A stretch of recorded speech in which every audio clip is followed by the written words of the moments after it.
Hi అండి అందరికీ. అందరూ ఎలా ఉన్నారు, ఏం చేస్తున్నారు? సో నేనైతే చాలా బాగున్నాను. ఇంక ఇవాళ మన వీడియో వచ్చేసి అయితే హెయిర్ ఫాల్ కోసం మాట్లాడుకుందాం.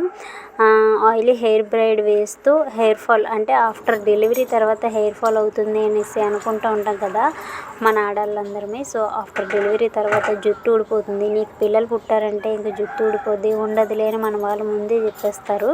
దాన్ని మనం స్ట్రాంగ్గా ఫిక్స్ అయిపోతాం. ఆ స్ట్రెస్ వల్ల ఉన్నకాడికి జుట్టు ఊడిపోతుంది. అంటే ఒక అమ్మాయి నాకు కమెంట్ చేసింది అనమాట, అక్క నాకు 2 బేబీస్, సెకండ్ బేబీ పుట్టిన తర్వాత హెయిర్ ఫాల్ ఎక్కువ అవుతుంది అని అంటుంది. మరి నువ్వు 2 బేబీస్కి బర్త్నిచ్చావంటే నీ బాడీలో స్ట్రెంత్ అంతా పోతుంది కదా. సో దాన్ని రీప్లేస్ చేయాలంటే మనం డెలివరీ తర్వాత మంచి ఫుడ్ తినాలి.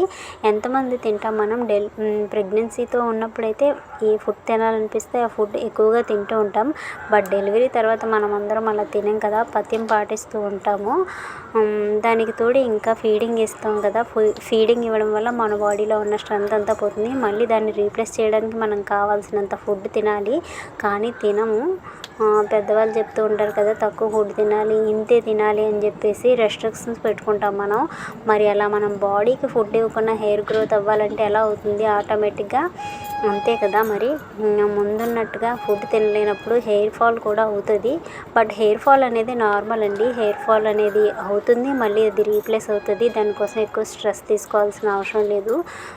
మళ్ళీ మీరు నార్మల్ స్టేజ్కి వచ్చాక పిల్లల కోసం కొంచెం ఆలోచన తగ్గుతుంది కదా. డెలివరీ తర్వాత అంటే నిద్ర ఉండదు, టైంకి ఫుడ్ తినము, అలా అని మంచి ఫుడ్ తినము. మనం ప్రెగ్నెన్సీతో ఉన్నప్పుడు ఫిష్, చికెను, మటను ప్రతిదీ తింటాము. బట్ డెలివరీ తర్వాత అవన్నీ తింటామా? తినం కదా. మరి మనం ఇన్సైడ్కి ఏం ఇవ్వలేనప్పుడు మనకి హెయిర్ గ్రోత్ అనేది ఎలా ఉంటుంది? ఉండదు. ఆటోమేటిక్గా హెయిర్ ఫాల్ అయితే అవుతుంది. ఇంకా మనం బాడీకి బయట నుంచి ఏ హెయిర్ ఆయిల్స్ ఇచ్చినా ఏమి ఇచ్చినా ఇన్సైడ్ ఆఫ్ ద బాడీ మనం మంచి ఫుడ్ ఇస్తేనే హెయిర్ గ్రోత్ కూడా ఉంటుందని నేను నమ్ముతాను. ఇంకా నా డెలివరీలో నేను ఎలాంటి ఫుడ్ తీసుకున్నాను ఏంటి అనేది మీకు కావాలంటే కమెంట్ చేయండి, నేనైతే రిప్లై ఇస్తాను వీడియో రూపంలో. ఇంకా నాకు తెలిసింది చెప్తున్నాను, మంచిగా ఆయిల్ పెట్టుకోండి, ఎక్కువగా జుట్టు గురించి ఆలోచించకండి. మనకున్న స్ట్రెస్ అలా ఉంటుంది డెలివరీ టైంలో. పిల్లల్ని చూసుకోవాలి కదా, నైట్ నిద్ర ఉండదు, టైంకి ఫుడ్ తినము, అలా అని మంచి ఫుడ్ తినము. అలాంటప్పుడు హెయిర్ ఫాల్ అనేది ఆటోమేటిక్గా అవుతుంది. దాని గురించి ఏవేవో ఆయిల్స్ యూస్ చేసేసి ఏం చేయకండి. మళ్ళీ మనం నార్మల్ స్టేజ్కి వచ్చిన తర్వాత ఆటోమేటిక్గా హెయిర్ అనేది మళ్ళీ గ్రోత్ ఉంటుంది. దాని గురించి ఎక్కువ ఆలోచిస్తే ఉన్నకాడికి ఊడిపోతుంది అనమాట. సో పట్టించుకోకండి, అలా అని పూర్తిగా పట్టించుకోవద్దని కాదు, ఎక్కువగా ఆయిల్ రాస్తూ ఉండండి తలకి.